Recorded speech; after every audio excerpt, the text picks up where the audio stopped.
2011 में मुझे brain tumour और अकस्मात ही डिटेक्ट हुआ। ये अचानक क्या हो गया, बचूंगा कि नहीं बचूंगा, क्या होगा, ऑपरेशन सक्सेस होगा कि नहीं होगा, ब्रेन का ऑपरेशन है।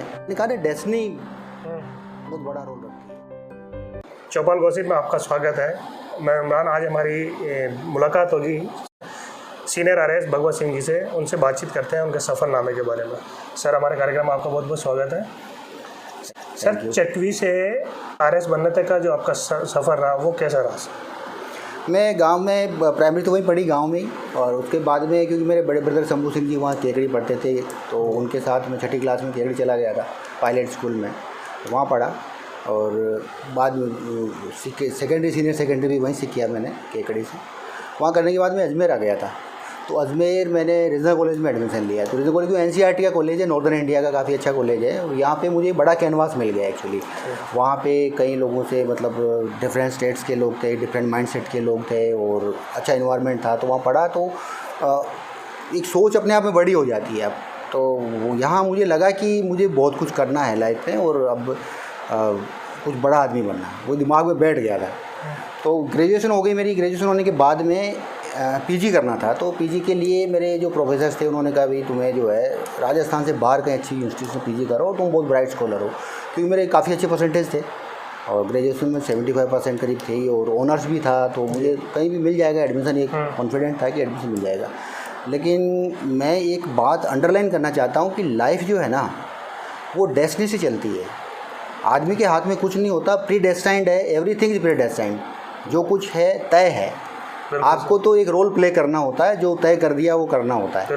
तो मैं इसको आपको थोड़ा विस्तार से समझाना चाहूँगा कि किस तरह से चीज़ें घूमती हैं। तो मैंने सोच लिया कि मैं किसी अच्छी यूनिवर्सिटी से पीजी करके रिसर्च करूँगा और या कोई प्रोफेसर बनूँगा, ये दिमाग में था। और इसी को सोचते हुए मैं दिल्ली यूनिवर्सिटी में फ़िज़िक्स के लिए अप्लाई किया। एस्ट्रोफिज़िक्स में रुड़की में होता है, वहाँ किया, अप्लाई किया। उसके अलावा देवी यूनिवर्सिटी इंदौर में कंप्यूटर साइंसेज में मास्टर्स होता है, वहाँ मैंने अप्लाई किया। मैसूर भी गया मैं। तो मैं कई चीज़ें, कई जो बड़ी यूनिवर्सिटीज़ जितनी भी थी इंडिया की, वहाँ सब मैंने ट्राई किया। अब मेरा वहाँ एडमिशन इसलिए नहीं हो पाया कि मेरा 12th नहीं था। राजस्थान में पहले 11th हुआ करता था, 12th बाद में, मैं लास्ट बैच में था, उसकी जस्ट अगले साल ही 12th हो गया था। तो मेरा वो 10+2+3 नहीं होने से मैं बाहर कहीं एडमिशन के एलिजिबल नहीं पाया गया। राजस्थान में अप्लाई नहीं किया, तो मैं अटक गया कि मेरा पीजी नहीं हो रहा। मैं स्ट्रेस में भी आया, तो पीजी नहीं हुआ। फिर मैंने राजस्थान में लास्ट में उदयपुर यूनिवर्सिटी में एमएससी के लिए अप्लाई कर दिया। वहाँ लास्ट में निकली थी वैकेंसी, तो चलो मैंने कहा चलो एमएससी तो करेंगे। वहाँ भी अब देखो आपकी क्या होता है कि एडमिशन के दिन मैं यहाँ से निकला, मैं चित्तौड़गढ़ हमारे यहाँ रिलेटिव के यहाँ रुक गया कि सुबह जल्दी निकल के मैं उदयपुर चला जाऊँगा और वहाँ एडमिशन हो जाएगा मेरा। सुबह मैं निकला बस से, तो 2 घंटे का सफ़र होता है। तो सुबह जल्दी 6 बजे निकल गया, 10 बजे रिपोर्ट करना था, मैं 8-9 बजे पहुंच जाऊंगा। अब वो खाड़ी चल रहा था, तो गाड़ियां लंबी लंबी पेट्रोल के लिए लाइन लगती थी पंप पे। वो बस जाके पंप पे खड़ी हो गई और मुझे 12 बज गई और वहाँ एडमिशन नहीं हुआ। मैं वापस आ गया। फिर मैंने CDS दिया हुआ था मेरा, कमांड डिफेंस ऑफिसर का, तो इंटरव्यू आ गया। तो मैं वहाँ चला गया था इलाहाबाद CDS के लिए। और CDS में भी वहाँ देने के बाद मुझे लगा कि वहाँ होना नहीं था, क्योंकि मेरी जो एकेडमिक परफॉर्मेंस थी उसके अकॉर्डिंग वहाँ तय था कि नहीं होना है। लेकिन चूँकि इंटरव्यू देना था, चला गया। पीछे से मुझे जो प्रयास मैंने किए थे उसे कॉल हो गया मेरा।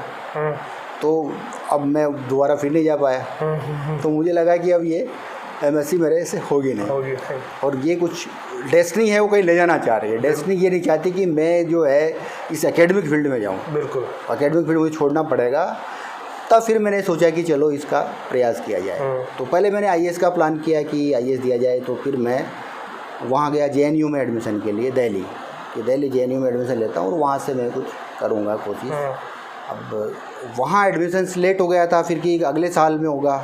फिर मुझे वहाँ फिज़िक्स नहीं था, तो मुझे लगा कि मुझे छोड़ना पड़ेगा। तो फिर मुझे सजेस्ट किया कि आप फिलोसफी लो या फिर साइकोलॉजी या सोशोलॉजी में एडमिशन ले लो आप, तो आसानी से हो भी जाएगा। यहाँ पे एंट्रेंस से एडमिशन होता है और ये आप तैयारी कर पाओगे।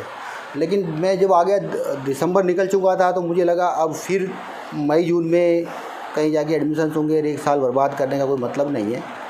तो मैंने ये तय किया कि मैं एमडीएस यूनिवर्सिटी में प्राइवेट एमएससी का फ़ोन कर दिया फिजिक्स मैथमेटिक्स में प्राइवेट एमएससी होती है, तो मैंने सोचा पीजी तो करनी है, अब जब प्राइवेट कर रहा हूँ तो फिर कॉम्पिटिटिव एग्जाम्स दे लेता हूँ, तो आरएस का फिर ये सोचा कि आरएस देता हूँ, तो दोनों साथ स्टार्ट किया।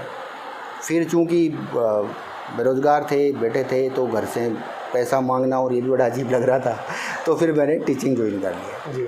सरकारी वैकेंसी निकली थी तो उसमें मेरा यहाँ पोस्टिंग हो गया मैथमेटिक्स टीचर का, सेकेंड ग्रेड टीचर लग गया, ज्वाइन कर लिया। और कहाँ हुई थी सर पहली पोस्टिंग? मेरी पोस्टिंग यहाँ नरवर पास में है गाँव, वहाँ पे हुई थी, तो अप डाउन कर लेता था जी। और जब आरएस का एग्ज़ाम आया 2-4 महीने छुट्टी ले ली, 2-4 महीने नौकरी कर ली, इस तरह से मैंने वो करके अपना, लेकिन प्लान ये था कि मुझे कुछ करना है।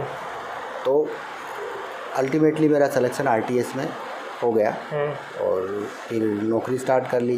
नौकरी में जाने के बाद फिर मुझे काम का डेडिकेशन था, तो जहाँ गया उस ज़िले में, जिस ज़िले में पोस्टिंग रही, चाहे राजसमंद हो, चाहे पाली हो, चाहे सिरोही हो, जिस ज़िले में भी गया वहाँ बहुत काम किया। हर जगह मुझे डिस्ट्रिक्ट लेवल के अवार्ड मिले, काम में कोई परफेक्शन से काम किया और काम का सेटिस्फेक्शन भी रहा कि मैं अच्छा काम कर रहा। कम उम्र में पिता का देहांत हो गया था सर? हाँ, मैं 4 साल का था जब फादर की डेथ हो गई थी, और छोटे भाई भी हैं, वो भी पढ़ रहे थे, बड़े भाई पढ़े, तो मदर ने सब पढ़ाया लिखाया, मदर ने ही सारा किया। ज़मीन है गांव में काफ़ी, तो उस हिसाब से खेती बाड़ी से ही सारा वो एजुकेशन हो गई। और स्ट्रगल तो रहा, लेकिन डेस्टिनी ने तय किया तो मैं यहाँ पहुँच गया, और डेस्टिनी अगर तय नहीं करती, उसको कुछ और मंजूर होता, शायद और कर रहा होता। नहीं, आपने बड़गांव पढ़ते हुए, रघुनाथपुर और केकड़ी पढ़ते हुए कभी सोचा था मैं आरएस बनूंगा? तब नहीं सोचा था, तब तो एक जॉब होनी चाहिए। अच्छा, कैसे भी एक सरकारी नौकरी मिल जाए, नौकरी बहुत बड़ी चीज़ थी, कोई नौकरी मिल जाए, जॉब हो जाए, बस ये। तस्वीर चेंज हुई रीजनल कॉलेज? हाँ, कॉलेज में आने के बाद देखो आपको जो इन्वायरमेंट होता है ना, उससे आदमी को होता है कि जो बड़ा सपना देखता है वो बड़ा बनता है, बड़ा सपना देखेगा वो बड़ा बनेगा, और सपना देखना बहुत ज़रूरी होता है। आप छोटी सोच रखोगे तो छोटा मिलेगा, आप चाहोगे ही नहीं तो क्या मिलेगा। जब आप सोच लेंगे कि मुझे कुछ करना है तो ज़रूर मिलेगा। आप हिंदी मीडियम से थे रीजनल कॉलेज में? हाँ, ये बड़ा अच्छा वाक़या रहा कि मैं हिंदी मीडियम से था, और यहाँ आया तो यहाँ माहौल देखा, सब अंग्रेज़ी बोल रहे हैं, अंग्रेज़ी मीडियम है, और तो बड़ा अजीब सा लगा। अब वो पहले दिन की क्लास में स्कूल में गया, कॉलेज में, तो वहाँ पे फिजिक्स की क्लास में पूछा कि व्हाट इज़ फेज। मैंने हिंदी में बोला, समय के साथ विस्थापन को कालांतर कहते हैं। दूसरे बच्चे ने बोला displacement is time is called phase. बात एक ही थी, मुझे लगा मैं तो सही बोला, मुझे बिठा दिया, और दूसरे को शाबाश बोला गया। तो मैंने कहा यार ये तो बदलना पड़ेगा, फिर बदल लिया। फिर बाद में फर्स्ट ईयर में थोड़े मार्क्स कम आए, सेकेंड ईयर थर्ड ईयर में आकर के ठीक हो गया। स्ट्रगल का आपका दौर रहा, कौन आपके साथ मजबूत स्तंभ की तरह खड़े थे? मेरा परिवार पूरा साथ था, पूरा परिवार साथ था, परिवार तो साथ था ही। परिवार के सपोर्ट से ही आदमी बढ़ पाता आगे। सबका, मदर का सपोर्ट था, बड़े ब्रदर्स का भी सपोर्ट था, सबका सपोर्ट रहा, इसलिए आगे बढ़े। आसिन के पहले एसडीएम थे आप? हाँ, आसिन का पहले एसडीएम रहा, वहाँ भी ऑफिस जमाया मैंने, काम किया वहाँ भी, खूब काम किया। वहाँ के लोग भी काफ़ी याद करते हैं। कहाँ रहे सर आप? मैं भीम में रहा, और उसके बाद झाड़ोल उदयपुर रहा, उसके बाद में फिर मैं रायपुर पाली में रहा, और फिर आबू रोड रहा। आबू रोड के बाद कुछ ब्यावर आ गया था मैं, और फिर बाद में तिजारा अलवर भी रहा मैं, और फिर 2004 के बाद ऑलमोस्ट अजमेर ही हूँ मैं। करीब आपने सभी, यहाँ सभी विभागों में काम किया आपने। यहाँ पे मैं अगर मैं बात करूँ तो मैं लोक सेवा आयोग में मैंने 4 साल नौकरी करी, वहाँ काफ़ी अच्छा मैंने काम किया, और मुझे स्टेट अवार्ड भी मिला उसके लिए। स्टेट मेरिट अवार्ड जो IAS अवार्ड होता है, वो मुझे RPSC में काम करने पर मिला। तहसीलदार सेवा में जो भी आते हैं उनको आप? हाँ, ट्रेनिंग भी देता हूँ अकेडमी, क्योंकि इंटरेस्ट तो रहा शुरू से, अकेडमी इंटरेस्ट तो। आप जो किताबें पढ़ी खूब सारी, तो पढ़ने का तो ही पूरे दिन फ़ोन आते रहते हैं, बच्चे कहीं अटकते हैं फील्ड में तो मुझे पूछते हैं, गाइडेंस करता रहता हूँ, साथ पढ़ाता भी हूँ मैं। जितने भी बैच आ रहे हैं, हर बैच में मैं ऑलमोस्ट पढ़ाने जाता हूँ। ब्रेन ट्यूमर भी हो गया था आपको? हाँ, 2011 में मुझे ब्रेन ट्यूमर और अकस्मात ही डिटेक्ट हुआ। एक्चुअली कोई सिम्टम भी नहीं थे, लेकिन किस्मत अच्छी थी कि मुझे वो डायग्नोसिस हो गया, एक्सीडेंटल डायग्नोसिस हो गया कि मैं अपना चश्मा बनवाने गया। डॉक्टर उनका एक बार न्यूरोलॉजिस्ट को भी दिखा लो, आज में कोई प्रॉब्लम हो तो। दिखाया और पता लगा कि ट्यूमर है, और बहुत बड़ी साइज़ का ट्यूमर था, मतलब 30x40 mm का बोल साइज ट्यूमर था। और उसका फिर फटाफट गए हम जयपुर, एडमिट हो गया था SMS में मैंने। फिर हमारे परिचित थे डॉक्टर, उन्होंने मुझे सलाह दी कि भाई आप दिल्ली जाओ। वहाँ गया, वहाँ ऑपरेशन कराया, ऑपरेशन सक्सेसफुल हुआ, और इतना सक्सेसफुल रहा कि उन्होंने भी मतलब मैं जब फॉलोअप में गया ना तो उन्होंने मतलब कॉन्फ्रेंस करी और मेरा केस साइट किया वहाँ मीडिया के सामने कि ऐसा भी केस है जिसमें मतलब पूरी तरह से एलिमिनेशन हो गया है और विदाउट मेडिकेशन, आज कोई मेडिसिन नहीं है उसके लिए। उसके बाद कहीं कोई दिक्कत नहीं है? कोई दिक्कत नहीं है। मुझे डॉक्टर्स ने कहा तुम भूल जाओगे तुम्हारे साथ कुछ हुआ क्या, तो इट्स ए मिरेकल एक्चुअली। और ये लाइफ में मैंने कहा ना डेस्टिनी बहुत बड़ा रोल रखती है। जब आपको ब्रेन ट्यूमर का पता चला, बहुत सारे सवाल आए थे कि यार ये अचानक क्या हो गया, बचूंगा कि नहीं बचूंगा, क्या होगा, ऑपरेशन सक्सेस होगा कि नहीं होगा, ब्रेन का ऑपरेशन है। तो मैंने डॉक्टर से कहा कि क्या पॉसिबिलिटी रहेगी, तो उन्होंने मुझे एक एग्जांपल दिया कि भैया आप हाईवे पे जा रहे हो, 100 की स्पीड से गाड़ी दौड़ रही है, एक्सीडेंट भी हो सकता है और आप सेफली पहुंच भी सकते हो। एक्सीडेंट हो सकता है, एक्सीडेंट इतना हो सकता है कि फेटल हो जाए या माइनर एक्सीडेंट हो जाए या बिल्कुल सेफ घर पहुंच जाओ। तो आप 100 की स्पीड से गाड़ी दौड़ाने के लिए तैयार हो गए हैं, आप ऑपरेशन के लिए आए तो 1% भी आप डिप्रेस्ड हुए ये जब आपको पता? नहीं, डिप्रेशन नहीं आया मुझे डिप्रेशन नहीं आया। आई वॉज फुली कॉन्फिडेंट कि मेरे को कुछ नहीं होगा। और फिर डेस्टिनी है, मैं डेस्टिनी को पूरा मानता हूँ। मैं कर्मण्येवाधिकारस्तु माँ फलेषु कदाचन, इस पर पूरा विश्वास करता हूँ। और मैं बजरंगबली का भक्त हूँ, बजरंगगढ़ जाता हूँ। कल मंगलवार था, परसों बजरंगगढ़ गया और कोई मंगलवार चूकता नहीं। मैं जहाँ तक पॉसिबल अजमेर में हूँ तो मैं बजरंगगढ़ जाता हूँ। और वहाँ मेरे सर थे फिजिक्स के, केसी शर्मा साहब, जो वो भी आया करते थे। मैं उनसे का सलाह वहीं बजरंगगढ़ पे लिया करता था। वो कहते बाबा पे छोड़ देना, तो क्यों चिंता करता है। कई बार ऐसा हुआ, जैसे मेरा रिजल्ट आया इसका, उस दिन मैं वहाँ ऊपर ही बैठा था कि इनका अगर कृपा हुई तो हो जाएगा। जब मैं ऑपरेशन के लिए गया तब भी वहाँ जाके आया मैं, और वहाँ रिक्वेस्ट कर ली कि भाई आपको जो मंजूर है मुझे मंजूर है, बस। कहीं कोई दिक्कत? हाँ, कोई दिक्कत नहीं। मैं मतलब सेल्फ कंटेंटेड रहता हूँ। गाँव जाते हैं सर आप? गाँव आता रहता हूँ, मिलता रहता हूँ। गाँव खेतों पे जाते हैं? खेती बाड़ी भी है हमारे, देखते हैं आप सब वहाँ जाके? हाँ बिल्कुल बिल्कुल। वो यादें आज भी आपको कनेक्ट करती होंगी? बिल्कुल बिल्कुल कनेक्टेड हूँ, पूरी तरह से कनेक्टेड हूँ सबसे। तो ग्रामीण युवाओं को क्या कहना चाहेंगे? मैं ये कहना चाहता हूँ कि देखो, मैं इस छोटे से गांव से आया हूँ और वहाँ गांव में मैंने कभी नहीं सोचा था कि मैं वो कोई अफसर बन सकता हूँ। वहाँ हमारे गांव में अगर छोटी सी जॉब भी मिल जाए तो वो भी बहुत बड़ी घटना मानी जाती है। लेकिन पहली बात तो ये कि आपको अपने प्रयास नहीं छोड़ने चाहिए। मैंने अपना MSc वाला जो स्ट्रगल बताया ना, मैंने लास्ट तक प्रयास नहीं छोड़ा, प्रयास करता रहा।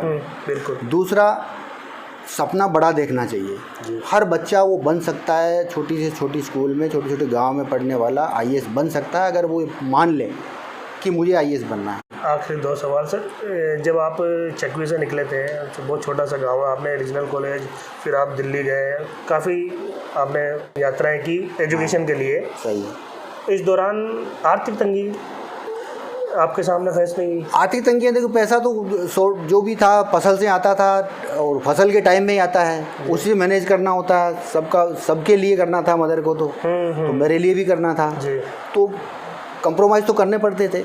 मैं जो ज़रूरत होती थी उतना ही पैसा मांगता था, ज़्यादा पैसा नहीं मांगा कभी घर वालों से।